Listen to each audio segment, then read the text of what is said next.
My name is Jill Hoyveld. I'm actually located in British Columbia. I was raised in Ontario and moved to BC when I was about 11 years old. I come from five generations of family members being a part of the truth, or as some other people call it, two by two faith. And I have been out of the two by two group for about 2.5 years now. Thanks, Jill. I'm Tina Days, and I live in Curtis, which is just outside of Toronto, Ontario. And I know some of Jill's family from also growing up in Ontario. I am originally from Newfoundland, but my family moved here when I was 7. As far as generations, we kind of have a broken lineage on my side of the family, but it does go back about four generations, I suppose. On my husband's side, we're looking at more like 5, I think, and he is still going to meeting. And I left last October along with my daughter, and our 2 sons had left earlier last year as well. Thanks, Tina. Thank you. I'm Shanna Smith. I live in a suburb outside of Chicago in Illinois. I'm also fourth or fifth generation, grew up going to meetings, and my husband and I, we left meetings just a little over a year ago, last summer. And the three of us, along with a group of folks from CCF, are starting to listen to the Holy Hurt podcast together. It's a podcast that is written by Dr. Hillary McBride, and she really is teaching us and going through everything about spiritual trauma.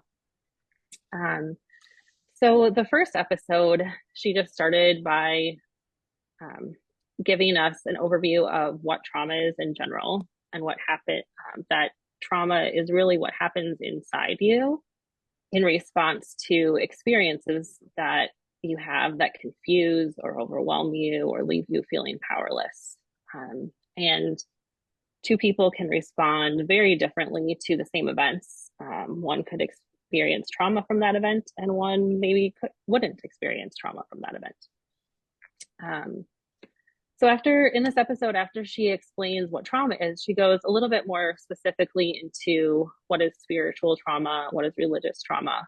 And she says that it's commonly taught in faith communities that our spiritual self is separate from our natural self, and that the human body doesn't matter as much as our spiritual lives.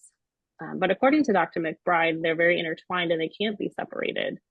She says that spirituality is our connectedness to ourselves, including our bodies, our connectedness to others, and our connectedness to the divine. And she talks about our nervous systems and that they're wired for connection from birth, really. We seek it out from our very first days. We seek that connection from our parents or a caregiver, and it's necessary for our survival. And so she says, like, this wiring for connection is in us. It's in our bodies.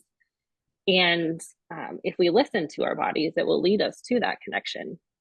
So she defines spiritual trauma as damage to our connectedness to ourselves, our connectedness to others, and the divine. And she also emphasizes that spiritual trauma always goes back to using power to gain control over others. And finally, she talks a little bit about religious trauma and abuse, and how she defines it is that it's the physical, spiritual, psychological, and emotional damage that comes from being indoctrinated into an authoritarian religious community. So that's just a very high level summary of the first episode. And we have a few questions that Tina and Jill and I will just be kind of talking about how and reflecting on how we felt while listening to it. So Tina, do you want to start us off? Just like, what was one of the big takeaways or something that surprised you from this episode? I wouldn't say surprise would be the best word to describe my reaction, not only to the episode, but also to our discussion last night. But it definitely, right, like the podcast itself felt very validating. I guess the one thing that tends to take me by surprise over and over again is when we hear similar language coming from people coming from other churches. To know that, we always me personally, I don't want to assume for everybody else, but I always thought that we were different or special. And to hear, other people coming out of other high control religious groups using the very same language and talking about very similar experiences, if anything was to be a surprise, that would be it. But that also added to the feeling of feeling validated. Like, okay, so what I'm feeling is actually I don't know normal, because the experience wasn't normal, but the reaction to the experience is normal. And even to know that there are ways that we can work through it and help one another as we do so. I agree, Tina. That was, as I've started learning about this topic, like knowing that we're not alone in it has been huge for me. Very healing. Yeah, I echo all of that, Tina. And for me, I guess it was reassuring, listening to the podcast and being part of the group, that a lot of the thoughts that I have, which are sometimes intertwined with self-doubt, were actually experienced by everyone else in the group. And so that was reassuring to me that it's actually probably not incorrect assessments that I've made or incorrect thinking that I've had, but it's actually very accurate. And it is the truth. So I think that was really helpful for me. And again, when listening to the podcast, nothing shocking per se came out of that, but what I valued from it was just a lot of some of the ways that she would describe things. Like she described coming out of a high control group as almost like feeling like you're trudging through mud. And I thought that was such a great metaphor to what we're experiencing as a group, and individually. Is it's really a difficult journey coming out of this. It's not easy, and we often hear that narrative that when you leave, that's an easy decision, but it's never an easy decision. And it comes with a lot of unpacking and grief. Yeah, I've been feeling a lot of that lately too. Hmm. Yeah, what you said about the language, I think listening to it, especially like the first time through, I think I'm on my third time through it right now. It's just so full of helpful information. Just the fact that someone could put words around what I had been feeling and knew like something was a little off, something wasn't right, but I literally didn't have the words or the language or the concepts to talk about why I felt that way. Hmm. And so it was super helpful to start learning about trauma and about spiritual abuse. And when she's talking about like the little t traumas, so those are traumas that happen like early and often in our lives. It's not like one main event that we can point to that would make us feel a certain way. um she talks about how like when things happen as part of our developmental process when we're kids, like we can't know that something is off or wrong because it just becomes so normal and it gets wired into our brain and it's part of our culture, and it's how we maintain our relationships and get our needs for belonging and love met. Mm. um and so that was really like helpful for me to know why I was feeling that something was off, but I couldn't really identify it, if that Yeah, makes sense. it Yeah. totally makes sense. The other thing that I really loved is when she spoke like nostalgically about her memories, as and it's also valid to know that even though so much of what we experienced was traumatizing and did hurt us, that there are a lot of good memories. I think all three of us probably met our spouses through meetings and all of that kind of stuff, and I mean, I have wonderful memories of raising my children with other like-minded women and those types of things. So just to understand that the bad things don't cancel out the good. Like, it's okay to have good memories too. Mm. Yeah, I've actually this for some reason, I think maybe it's because it's been convention season. although it doesn't feel like it's connected to that for me, I've just been feeling a lot of loss and grief around having a community where I know I can just show up and like I know how everything works. I know how to talk. I know that I'll be like accepted and a part of it. Like I know how to belong in that Mm-hmm. community. Totally. Um, and I lost that. Like I don't have that right now. Um, and Hmm. I miss it. Even Mm-hmm. Yeah. though like I made the decision I did for very good reasons, like I miss that. Yeah. And convention is hard. Like the first convention I missed was our own home convention, which Mm. is a Seagrave. And I just like, I mean, I'm sure part of it was because Charles was there, but honestly, if I looked at my watch, I knew exactly what they were doing at that Mm, time, all 4 days, So yeah.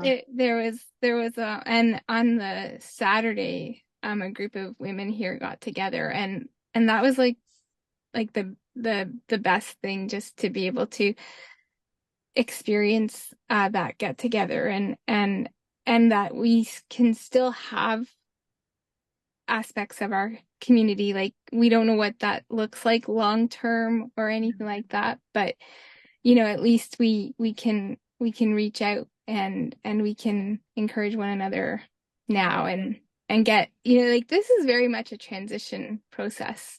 Yeah. We're still in early days. I mean, even Jill with like over 2 years out. I mean, I'm like, even one person on the call last night, out for 10 years, Yeah. and yet, because I think, like, just the revelations of the last year too Yeah. helped people maybe to put aside the feelings that they were not doing something they were supposed to be doing. Mm-hmm. Yeah. That's a lot to unpack. And I think I'm really excited for our Holy Heart discussion groups and like doing that some of that healing in community because I think that will be really able to help us along. Um, I feel so much for the people who have left prior to the last couple of years and didn't have like this huge community of support to go through this process with. Like, I can't imagine how hard it was. And we've heard how hard it was from some of them. Yeah. Yeah. So very isolating, right? Mm-hmm. Yeah, my sister was one of them. She was on the Oh, call last wow. night.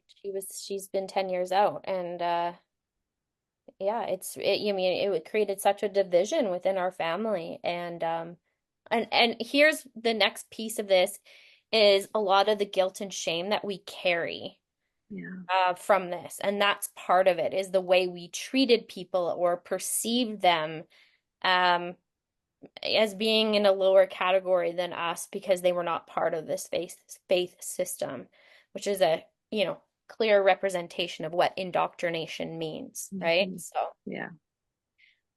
Yeah, I've yeah. apologized to a lot of people in the last Yeah. year. Yeah. But that's also really healing as Mm-hmm. well as is doing those apologies, right? I think it's part of our journey as we're trudging through this mud Yeah.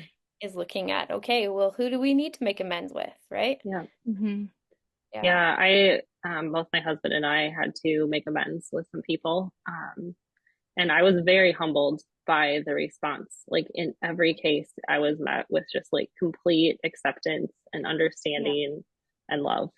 Yeah. Absolutely. And I mean, I apologize because I actually left meetings when I was like late teen years, and was out for about 3 years, and had developed some very close friendships that I left those people behind, like with like with Facebook and whatever. We got back in touch over the years, but very, very surface level. And there was one girl who, like, we had been friends. Well, we were friends from, like, I was like 9 when we met, and then we had kept in touch through our teenage years. And when I left meetings, we became really close, spent a lot of time together. And I reached out to her, and I just loved, like, she was exactly the same, like, so gracious and so understanding of it, even though she has never experienced anything like that. Mm-hmm. But just the way she received that apology was, it was really humbling, actually. Mm-hmm.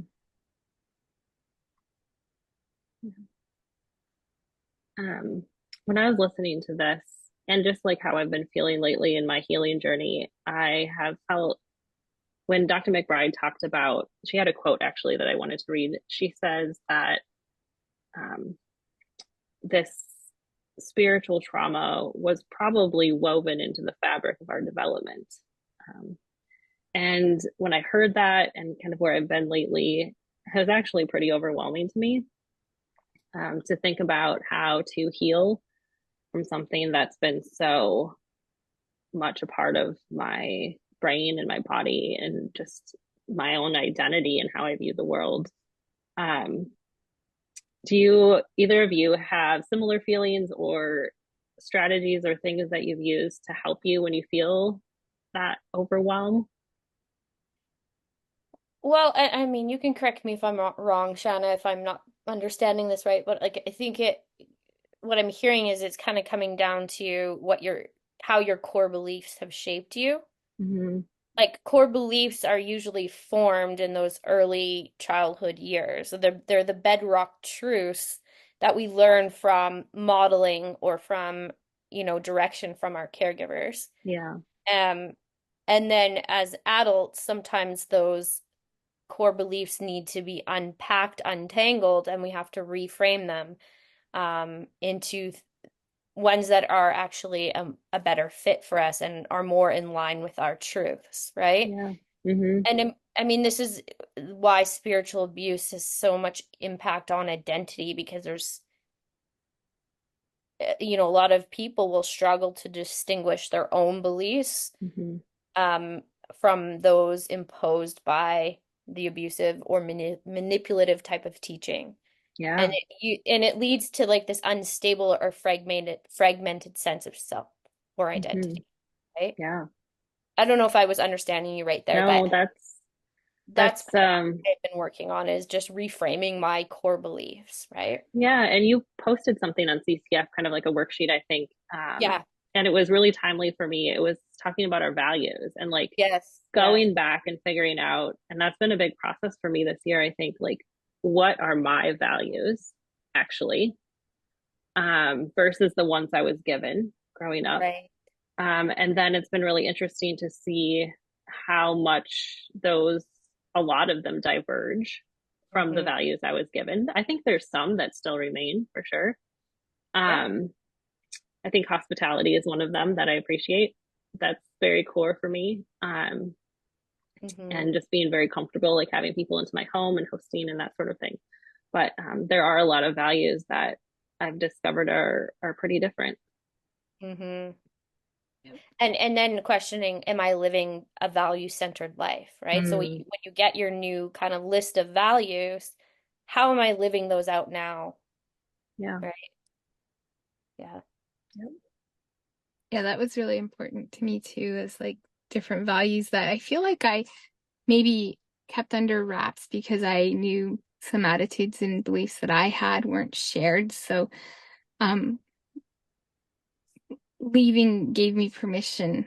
I joke with some of my closer friends now, like I don't bite my tongue nearly as much, and maybe I should sometimes, but but anyway. But I love to thinking, I'm sure you guys have all seen that graphic where they show like a line of matches and they're all lit, and then one is pulled back, and then the remainder aren't lit, and it's like the power of stepping away. And like I said, like my children all left. They're older, so, but like from what I can see, they seem to be doing well.